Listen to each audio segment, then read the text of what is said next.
How often is it that a senior member of a president's cabinet, as important as former Secretary of the Treasury Paul O'Neill was, would say things in a book as damaging as, "At cabinet meetings, the president was like a blind man in a room full of deaf people"? Why he said that, and a lot more about George W. Bush, tonight on 60 Minutes. Right now, if you were to call about your credit card or bank balance, there's a good chance you'd get connected to someone in India.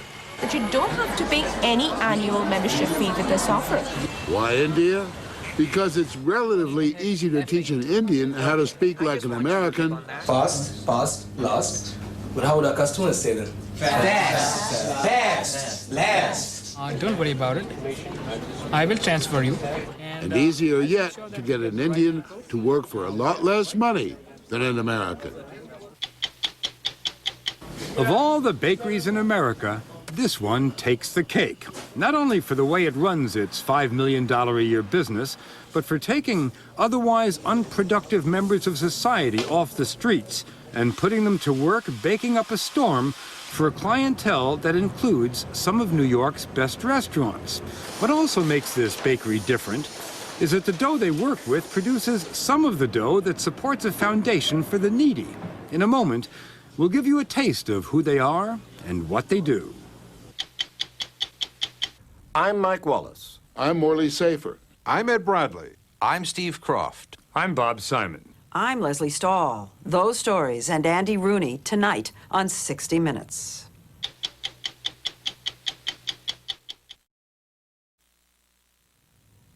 A year ago, Paul O'Neill was fired from his job as George Bush's Treasury Secretary for disagreeing too many times with the president's policy on tax cuts. Tonight, O'Neill, who is known for speaking his mind, talks for the first time about his 2 years inside the Bush administration. His story is the centerpiece of a new book being published this week about the way the Bush White House is run. Entitled The Price of Loyalty, the book, by a former Wall Street Journal reporter, draws on interviews with high-level officials who gave the author their personal accounts of meetings with the president, their notes and documents. But the main source of the book was Paul O'Neill. Paul O'Neill says he's going public because he thinks the Bush administration has been too secretive about how decisions have been made. Contrary to how we practice politics today in this country, there is some market for the truth. Somebody's going to call it a kiss and tell book. I've come to believe that people will say damn near anything, so I'm sure somebody will say all of that and more.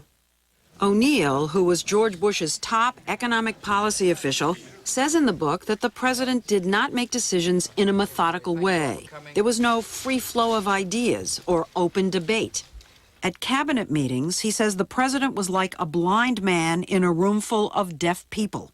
There is no discernible connection, forcing top officials to act on little more than hunches about what the president might think. This is what O'Neill says happened at his first hour-long one-on-one meeting with Mr. Bush. I went in with a long list of things to talk about, and I thought to engage on.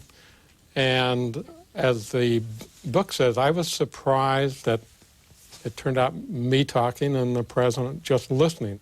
He never asked a single question. As I recall, it was mostly a monologue. President Bush was disengaged, at least on domestic issues, he says, and that disturbed him. This is a photograph of President Nixon. That's me there. He told us that wasn't his experience when he worked as a top official under Presidents Nixon and Ford, or the way he ran things when he was chairman of Al-Qaeda. O'Neill readily agreed to tell his story to the book's author, Ron Suskind. O'Neill says he's taking no money for his part in the book. You interviewed how many other people? Oh, hundreds of people. Hundreds? Hundreds of people. How many other cabinet members? Several. Let's just say several. But O'Neill is the only one who spoke on the record. Didn't someone in this administration, high up, call him on the phone and warn him not to do this book? Yes, yes. And who was it? Don Rumsfeld. Was it a warning or a threat? I don't think so. Okay. I think it was the White House concerned, understandably, because O'Neill has spent extraordinary amounts of time with the president, they said this could really be the one moment where things are revealed. And they are. Not only did O'Neill give Susskind his time, he gave him 19,000 internal documents. I mean, everything's there. Memoranda to the president, handwritten thank you notes, 100-page documents, stuff that's sensitive, Stuff that's sensitive. Right, yeah. Transcripts of private meetings? Yeah, in some cases. High level? Yep. National Security Council, you don't get higher than that. And what happened at President Bush's very first National Security Council meeting is one of O'Neill's most startling revelations. From the very beginning, there was a conviction that Saddam Hussein was a bad person and that he needed to go. He says that going after Saddam Hussein was topic A 10 days after the inauguration, 8 months before September 11th.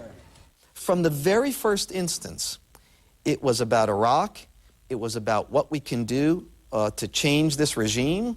Now, everybody else thought that grew out of 9/11. No. But this book says it was day one of this administration. Day one, these things were laid and sealed. As Treasury Secretary, O'Neill was a permanent member of the National Security Council. He says in the book he was surprised at the meeting that questions such as why Saddam and why now were never asked. It's all about finding a way to do it. That was the tone of it. The president saying, go find me a way to do this. For me, the notion of preemption, that the U.S. has the unilateral right to do whatever we decide to do, is a really huge leap. And that came up at this first meeting. It did. O'Neill told us the discussion of Iraq continued at the next National Security Council meeting 2 days later. He got briefing materials under this cover sheet. There are memos. One of them, marked secret, says, plan for post-Saddam Iraq. Nation building. Absolutely. So they discussed an occupation of Iraq. In January and February of 2001. Based on his interviews with O'Neill and several other officials at the meetings, Susskind writes that the planning envisioned peacekeeping troops, war crimes tribunals, and even divvying up Iraq's oil wealth. Susskind obtained this Pentagon document dated March 5, 2001, entitled Foreign Suitors for Iraqi Oil Field Contracts. It includes a map of potential areas for exploration. It talks about contractors around the world from, 30, 40 countries, and which ones have what intentions or on oil in Iraq. During the campaign, candidate Bush had criticized the Clinton-Gore administration for being too interventionist. If we don't stop extending our troops all around the world in nation-building missions, then we're going to have a serious problem coming down the road, and I'm going to prevent that. The president had just run a campaign about being humble and not engaging in nation building.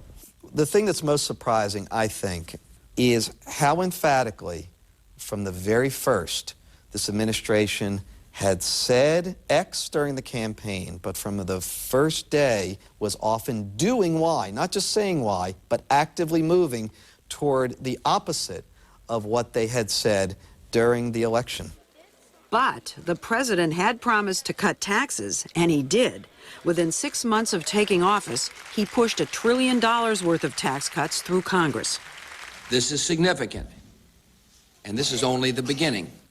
But O'Neill thought it should have been the end. After 9/11 and the war in Afghanistan, the budget deficit was growing.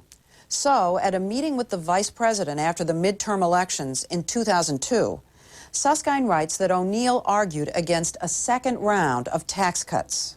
Cheney, at this moment, shows his hand. He says, Paul, Reagan proved that deficits don't matter. We won the midterm elections. This is our due. We earned it. Exactly. What does O'Neill think? O'Neill is speechless. It was not just about not winning a tax cut, it was about how to use the nation's resources to improve the condition of our society. And I thought the weight of working on Social Security and fundamental tax reform was a lot more important than a tax reduction. Did you think it was irresponsible? Well, it's for sure not what I would have done. O'Neill accuses Vice President Dick Cheney of not being an honest broker, but with a handful of others, part of a Praetorian Guard that encircled the president to block out contrary views. O'Neill says this is the way Dick likes it. Meanwhile, the White House was losing patience with O'Neill. He was becoming known for a series of off-the-cuff remarks his critics called gaffes. One of them sent the dollar into a nosedive and required major damage control. Twice during stock market meltdowns, O'Neill was not available to the president. He was out of the country, one time on a trip to Africa with the Irish rock star Bono.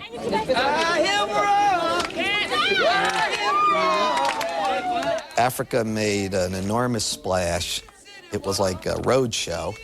He comes back, and the president says to him at a meeting, says, you know, you're getting quite a cult following. And it clearly was not a joke, and it was not said in jest. It was. Susskind writes that the relationship grew more tense and that the president took a jab at O'Neill in public at an economic forum in Texas. And I'm just honored to be sitting beside one of my heroes. Who, O'Neill? We found one, O'Neill. The two men were never close. O'Neill was not amused when Mr. Bush began calling him the Big O. He thought the president's habit of giving people nicknames was a form of bullying.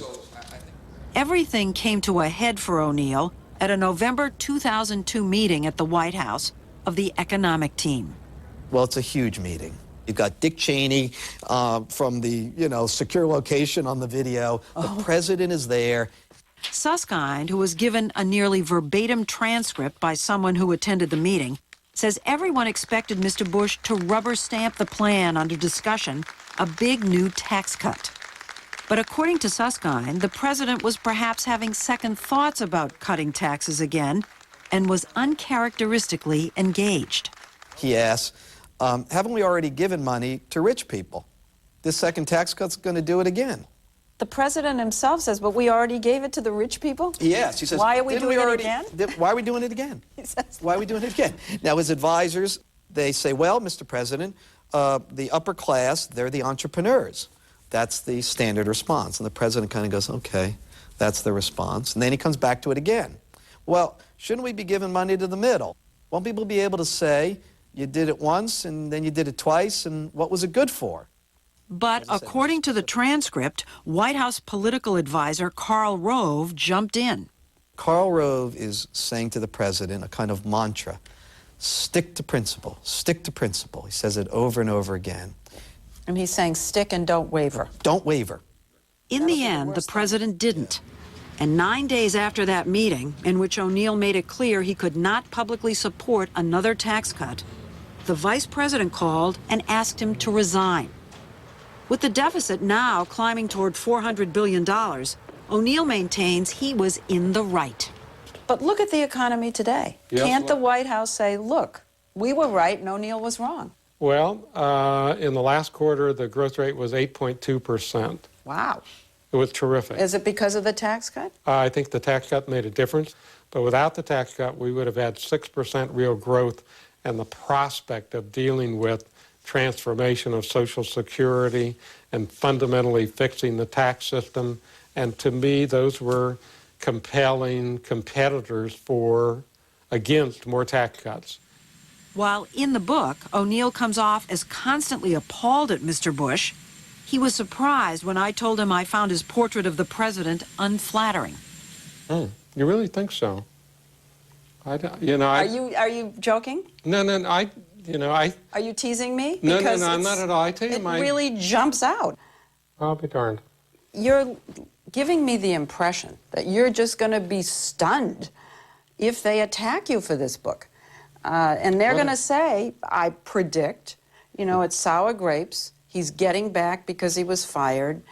I tell you, I will be really disappointed if they react that way, because I think they'll be hard put But are you To prepared point- for it?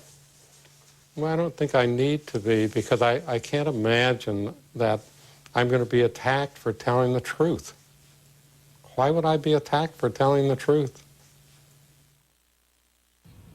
White House spokesman Scott McClellan was asked about the book on Friday and said, "The president is someone that leads and acts decisively on our biggest priorities, and that is exactly what he'll continue to do."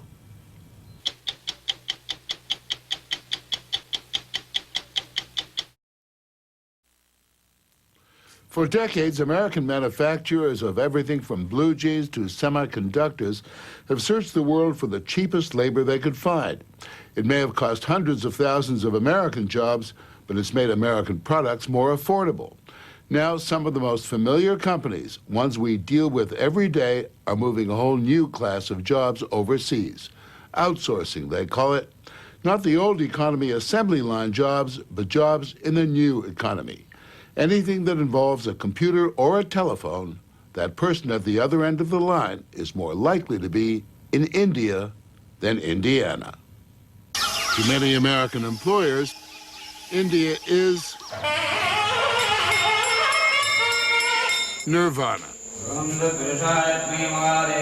A stable democracy, an enormous English-speaking population, And then you plug this back in. a solid education system that each year churns out more than 1 million college graduates. So what do you have? All happy to work for a fraction of the salary of their American counterparts. And India epitomizes the new global economy. A country that often looks on the edge of collapse, a background of grinding poverty, visually a mess, and yet. Okay, I just want you to click on that.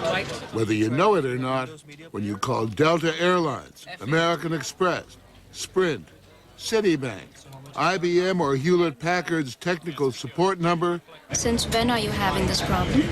chances are you'll be talking to an Indian. We are doing customer servicing there. Raman Roy is the chairman of Wipro Spectramine, a leading outsourcing company. He helped start the Indian call center boom in the mid-90s when he came up with a business plan for American companies to direct their calls to India. That you don't have to pay any annual membership fee with this offer. When you decided that India could be the place, how skeptical was industry, North American industry? Skepticism? It was mammoth. You understand why the skepticism? Because the stereotypical view of India is poverty, chaotic traffic, systems that don't work. Right, right. Even as we speak, the local power grid is down. And you're running, all your phones are working, the lights are on. Yeah, Amali, you've got to understand, in America, you lift a phone, you dial a phone number, and you put it to your ear because you know it's going to ring on the other side. In India, you lift a phone, listen for the dial tone, say, it's working, and then you start dialing. So they had to build their own generators and their own satellite phone system. The call centers are cool, self-sufficient islands in an uncertain sea of chaotic Indian street life. Inside, around the clock, San Francisco, it's 8. They keep America on the line. We service the globe. We service all parts of the world, irrespective of what time it is, here or there. New Delhi is 10.5 hours ahead of New York, so manning the phones is largely night work. By day, the agents, as they're called, are dutiful Indian sons and daughters. By night, they are... My name is Sean. My name is Nancy. My name's Ricardo. My name is Celine. To get us started, I need to ask you a few questions. Give me your real name and the name you use on the phone. The real name is Tushar, and the name I use is Terrence. Terrence? That's right. My name is Sandeep, and pseudonym is Jack. My name is Shweta, and the name which I use is Olivia. Olivia? My real name is Sangeeta, and my pseudonym is Julia. Julia Roberts happened to be my favorite actress, so I just picked up Julia. I'm a busy girl. I've got American movies are part of an agent's training in how to sound like the girl or boy next door. How about words like these? Fast, past, last. But how would our customers say them? Fast, past, last. Try this, Julia Roberts. It will make my batter bitter. So she bought some more better butter, better than the bitter butter, and she put it in her batter. Can you read that? Someone read that out Stop to me. yanking my chain. What does it mean? Lavanya Prabhu is a call center trainer who guides young Indians through the labyrinth of American English. When you're instructing them, can you do these accents yourself? I can do some of them, yes. Give me some examples. You have Brooklyn, you walk the walk and you twerk the twerk. And you have the Southerners saying, oh, hello there, what can I do for you today? But she spends most of her time trying to de-Indianize her countrymen.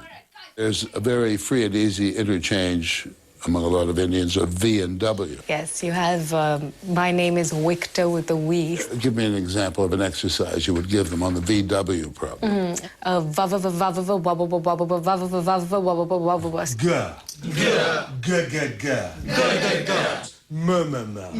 Very good. Now all together. Wonderful. All this apparent goofiness aside, these jobs are tough to get.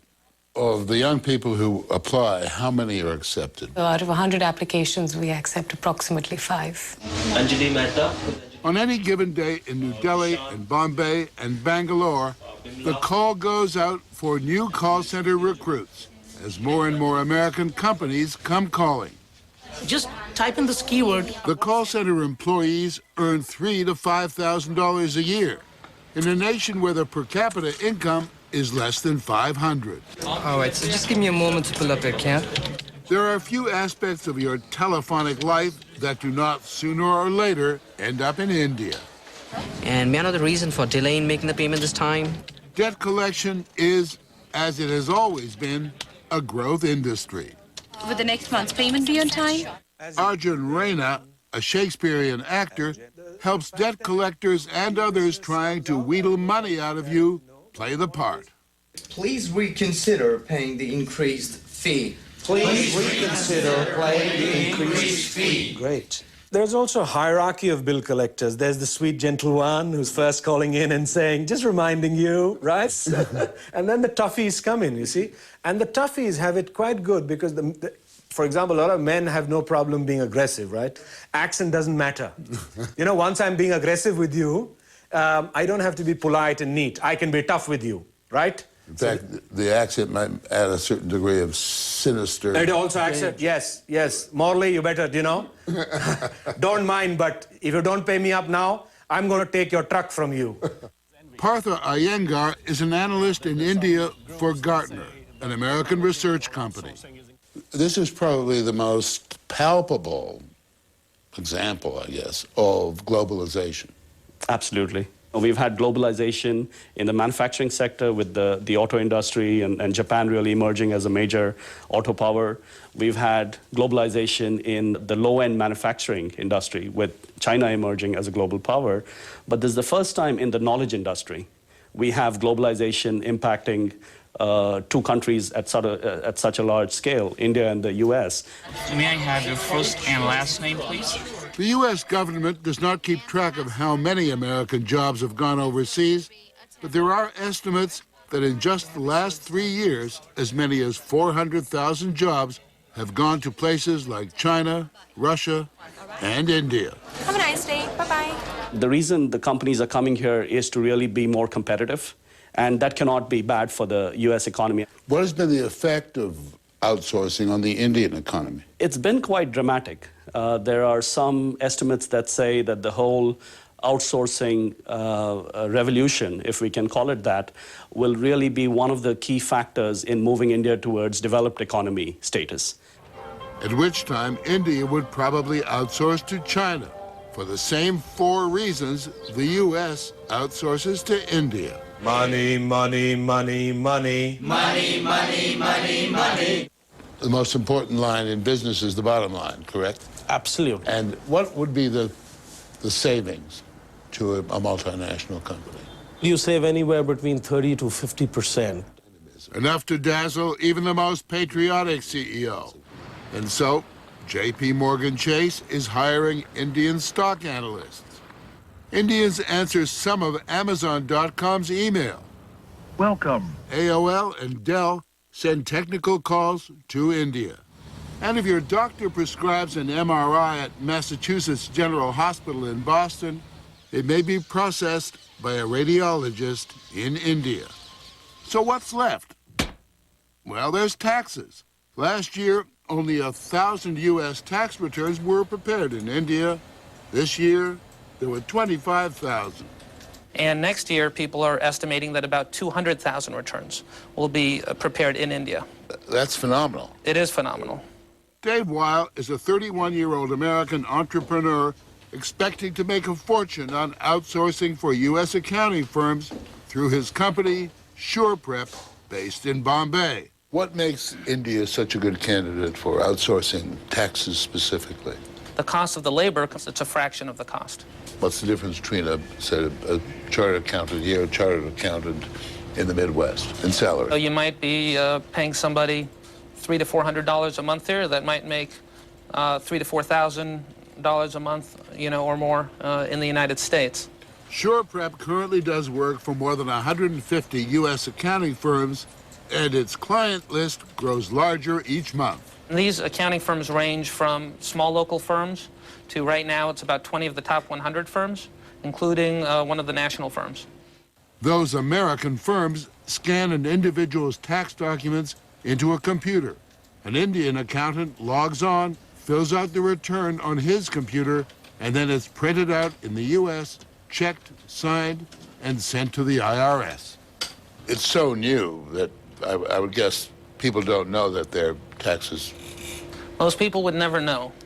One of the things about tax returns is people regard it as among the most private things they have. True. Is there any risk of that security being broken with tax returns flying through the ozone? The type of security you see in this facility is generally much more so than you would see in any U.S. accounting firm. Everything is paperless. You'll notice in the facility there's no pens or papers on the desk. There's no printers in the workroom. Everything's done on screen. I get the sense that young, successful businessmen like yourself don't really view the world as a place with boundaries anymore. This is a global economy. Geography is history. Distances don't matter anymore. Geography is history. History. Beyond the success and the money that's being made in this business and everything else, there's a terrific sense of national pride that India is making its mark in this very sophisticated way. You're right, there is a huge amount of nationalistic pride because we want to show that as a workforce, as a labor pool, we are equivalent, if not better. Than anyone else. Than anybody else, anywhere in the world. We spoke to half a dozen major U.S. companies about why they outsource to India. They all said that the savings they make are passed on to their customers along with better service. But big for-profit companies aren't the only ones doing it. So is the government. At least 19 states are now outsourcing welfare benefits calls to Indian operators.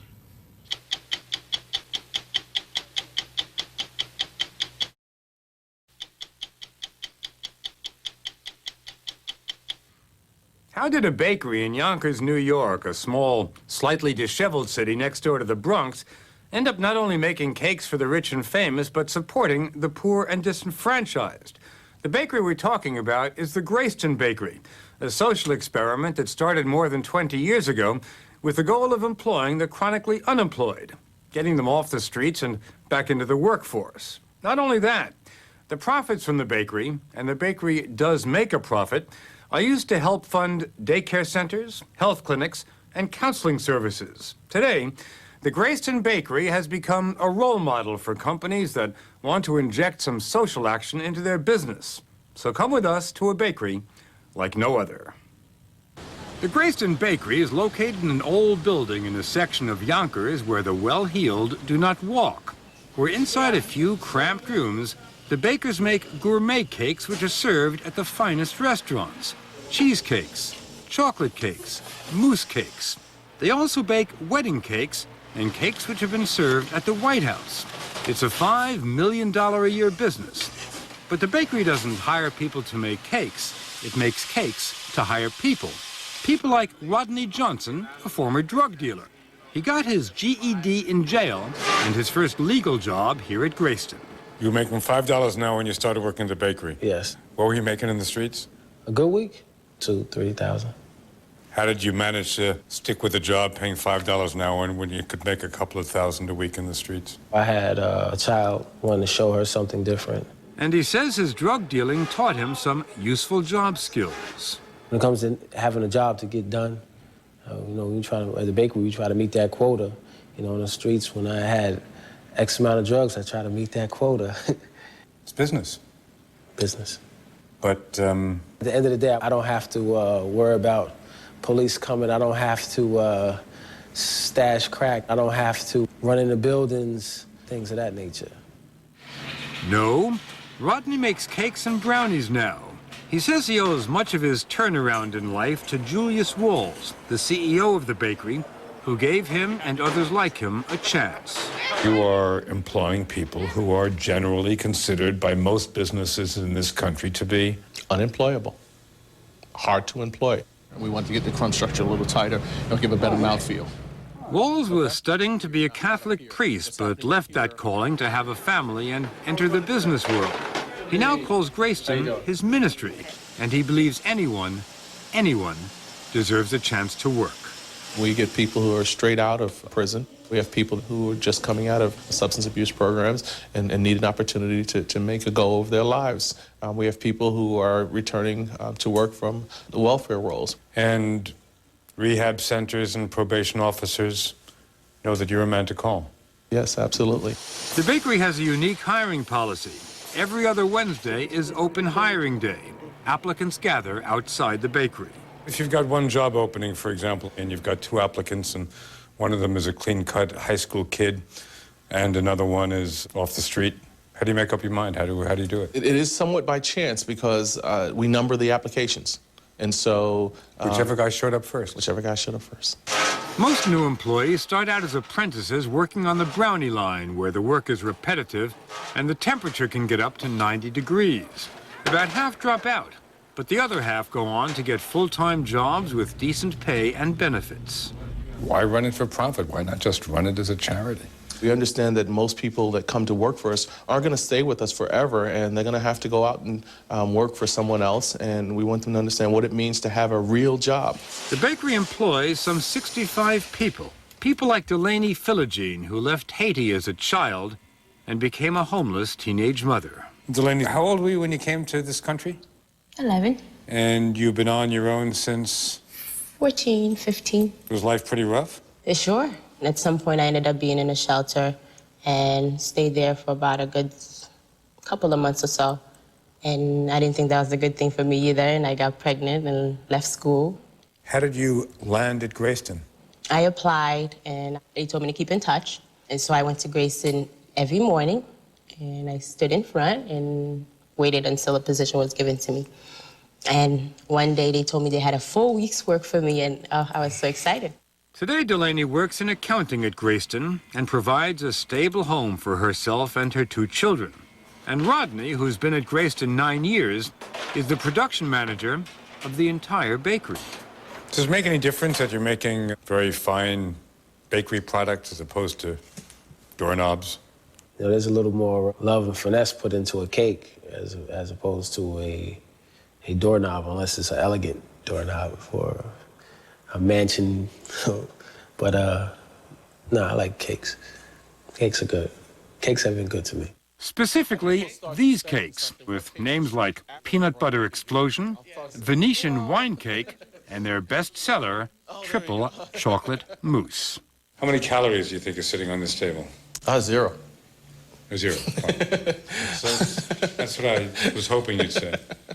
This is such an interesting cake. This is a lotus in mud. Has a lotus flower in muddy waters. Is this the flour? That's the lotus flour, handmade from buttercream. What might that be? Buttercream? Buttercream. Again, made from scratch and made with real butter. And this cake... You sure it's real butter? I should... You should try it again. Yeah, check it again. Check it again. Perhaps, yeah. Greyston cakes retail for about $35 and are sold at gourmet food shops, on the internet, and at upscale restaurants. Do these famous restaurants where you sell your cakes know who's making them? Some do, some don't know at all. I mean, the most interesting thing about most of the famous restaurants who I can't name is because they actually put the cakes out and say they make them. If Greyston's an unusual place, it had an unusual founder. Bernie Glassman from Brooklyn was a Jewish aerospace engineer who said goodbye to all that and became a Buddhist priest with a bent for social activism.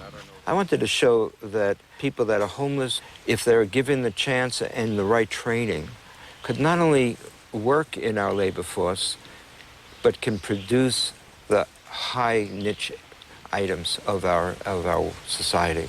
They could produce items that only the French chefs could create. Did it go very smoothly at the beginning? Were there a lot of problems, a lot of obstacles?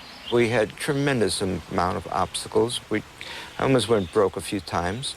The bakery, which started in 1982, struggled for years until it struck up a deal with Ben & Jerry's, the Vermont ice cream company with a social conscience. Ben & Jerry's hired Greyston to make extra thin brownies for ice cream sandwiches.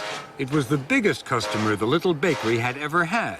And according to Ben Cohen, the Ben in Ben & Jerry's, there was a problem with the first batch of those extra thin brownies. What went wrong? The brownies all stuck together, and they clumped up into this 50-pound block of brownie. When we got these huge blocks of 50-pound brownies, it was really hard to pull them apart, and mostly we got little bits of brownies. And we said, well, what can we do with these little bits of brownies? We said, well, we'll try shoving them in chocolate ice cream and make chocolate fudge brownie ice cream, and that's how Eureka. The flavor came into being. The birth of a flavor. In fact, today, Greyston brownies are in 3 of Ben & Jerry's top-selling flavors, including, of course, chocolate fudge brownie. The bakery makes 11,000 pounds of brownies a day, just for Ben & Jerry's. All the bakery's profits go into the Greyston Foundation, a nonprofit organization that runs programs for needy families in Yonkers, whether or not they work for the bakery. The foundation's funding doesn't only come from the brownies. It comes from grants, from other business ventures, from private donations. And the idea is that giving people jobs is fine, but it's not enough. People also need decent housing and daycare for their kids, or how else could they keep their jobs? And the foundation offers even more, including a computer class for school-age kids and a clinic for people who are HIV positive. Angela Rodriguez came to Greyston's HIV clinic more than 4 years ago, after she learned that she'd been infected by her husband, who has since died of AIDS. I wanted to die. At that moment, I wanted to die. And I went into a deep depression because I didn't know how to handle the situation. She was terrified of the future and furious at her late husband. When I came in, I was a very angry person. I would dig out my husband out of the grave and kill him again. Every time I got angry, I would take him out and kill him and put him back, and, you know, and this anger just kept building up and up and up.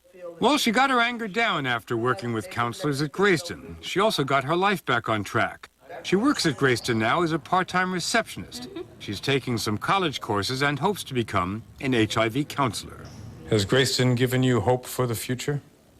Oh, Greyston has given me more than hope for the future. Greyston has given me my life back. Another success story for the Greyston Foundation, Jamila Shabazz and her family. She was unemployed for years, not because she didn't want to work, but because she was afraid to leave her kids alone in the drug-infested neighborhood where they lived.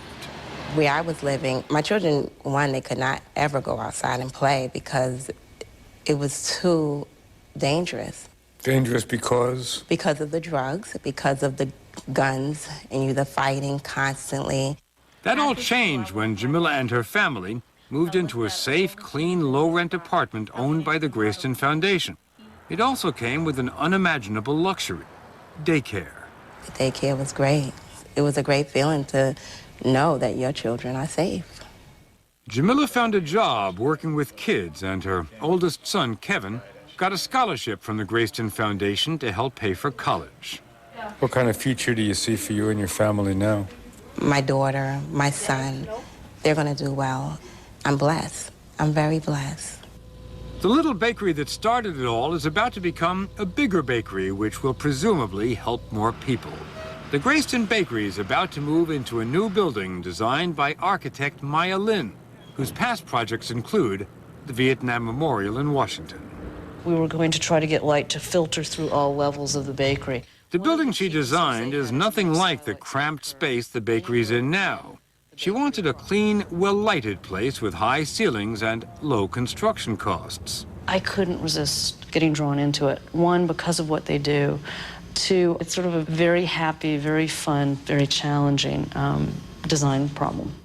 When it's finished, Greyston hopes to be able to employ nearly twice as many people and quadruple its profits. It's interesting that what you're really into are good works, and you've discovered that running a profitable business is a better way to do good works than running a charity. That's right. Do good and do well. It's called a double bottom line. Our social mission is as important as our business mission. Our people are as important as the dollars we make. And he hopes people will keep that in mind when they're shopping for dessert. Let them eat cake, huh? Let them eat cake.